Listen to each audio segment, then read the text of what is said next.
Hüseyn Abdullayevin barəsində olan qərardan verilən kassasiya şikayəti üzrə məhkəmə prosesi keçirilib. Fevralın 4-də Ali Məhkəmədə hakim Nazim Mövsümovun sədrliyi ilə keçirilən prosesdə Hüseyn Abdullayevin şikayətini geri götürdüyü məlum olub. Xatırladaq ki, Bakı Ağır Cinayətlər Məhkəməsinin hökmünə əsasən Hüseyn Abdullayev 3 il dövlət və özəl sektorda vəzifə tutmaq hüququ məhdudlaşdırılmaqla 9 il müddətinə azadlıqdan məhrum edilib. Bakı Apellyasiya Məhkəməsi hökmü qüvvədə saxlayıb. Qeyd edək ki, Baş Prokurorluğun yaydığı məlumata görə Abdullayev Hüseyn Abbasoğlu və qeyriləri tərəfindən bir sıra Avropa ölkələrində külli miqdarda pul vəsaitlərinin leqallaşdırılmasına dair xarici ölkələrin aidiyyəti orqanlarından daxil olmuş müraciətlər əsasında Baş Prokurorluğun aidiyyəti idarəsində araşdırmalar aparılmış və daxil olmuş materiallar İstintaq İdarəsinə təqdim edilməklə istintaq yolu ilə araşdırılıb.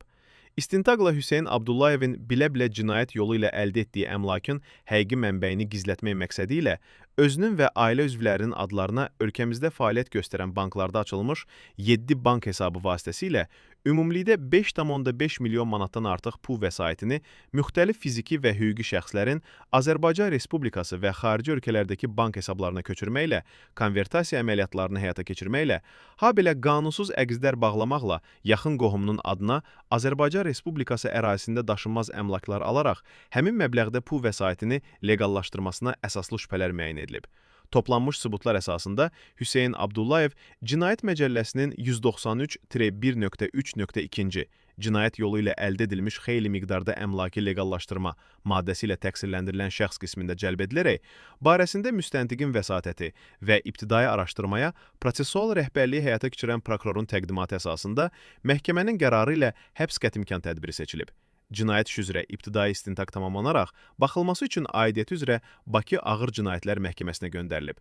Cinayət əməllərinin törədilməsində iştirak etmiş digər şəxslərin müəyyən edilərək məsuliyyətə cəlb olunmaları istiqamətində istintaq tədbirləri davam etdirilməklə, leqallaşdırma hesabına əldə edilmiş əmlaklar, digər qanunsuz maliyyə əməliyyatları və əqiblər barədə ayrı-ayrı ölkələrə hüquqi yardımların göstərilməsi ilə bağlı vəsatətlər göndərilib.